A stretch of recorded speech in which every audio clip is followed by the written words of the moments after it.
Hey guys, what's up? It's another review here for Pumpkin Cinema, and today I'll be reviewing FIFA Street, the brand new football game that's just hit both PS3 and Xbox 360.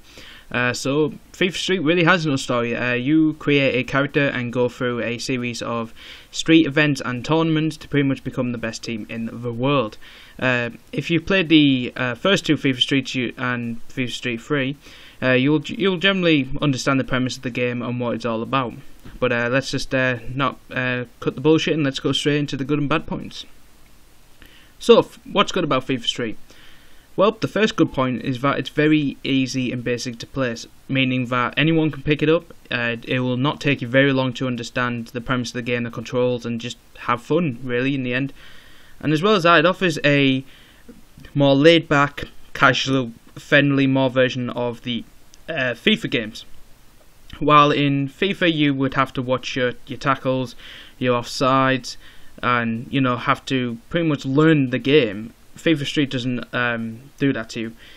It pretty much just lets you have the feeling of having a kick about with a couple of your mates, and that's what's great about the game. It's very simple, very easy, and very basic to understand. And even if you can't use the tricks, you can still play the game just as, say, a competitive person rather than just trying to look like a flashy git. And that's another good point about the game, is the freestyle. Pretty much you can basically just do tricks to either get past your opponent or to make yourself look flashy and add a bit of flair to your goals, which isn't available in other FIFA games. And like I've said before, it's very basic controls, so that you don't really have to learn and revise certain trigger and analog stick movements. You just pretty much move it in a certain direction, left, right, up, down, double left or whatever, and you will perform a trick. As well as that, if you cannot perform these tricks, or even some of the more complicated ones, it doesn't matter. The game will not penalise you for that, and will just let you play as a competitive person trying to score as many goals as you can.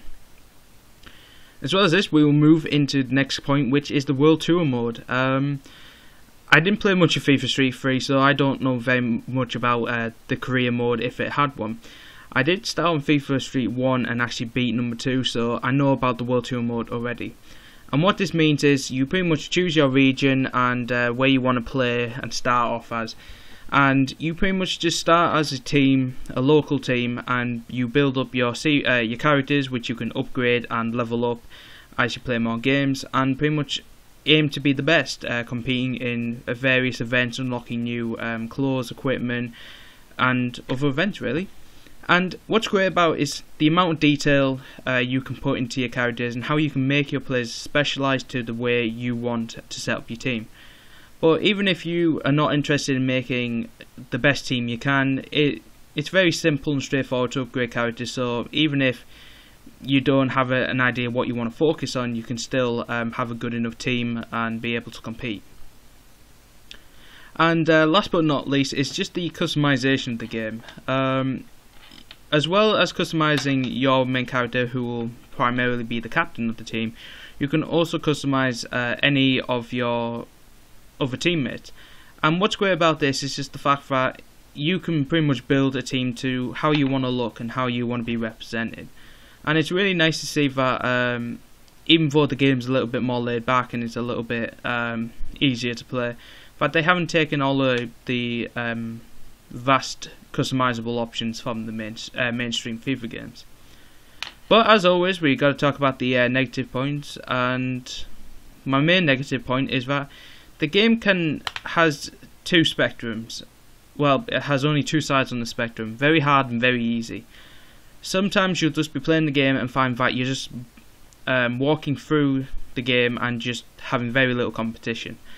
While on the other hand, changing the difficulty level could just be awful. It could be just horrible. You could end up just being mauled to death and beaten down to a to a little baby in the corner and just not knowing what the hell gone wrong. And it doesn't feel as though the difficulty actually has been, I guess, finely tuned, as in that you can't really customize the difficulty to a certain spec. It's either hard, easy, or medium, and there's not much customizability within that. As well as that, most of the time you will be playing the same game modes over and over again.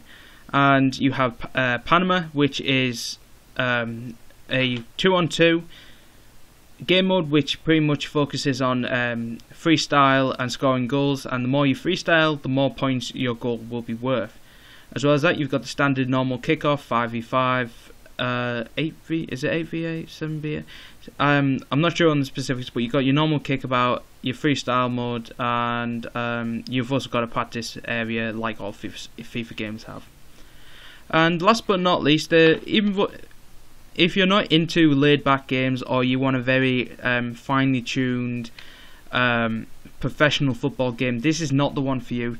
This has been, in my personal opinion, been designed for players who don't want to get into the whole sort of learning FIFA, learning football teams, learning what the vocabulary is, and just sitting back having some fun like you would in a normal kickabout mode.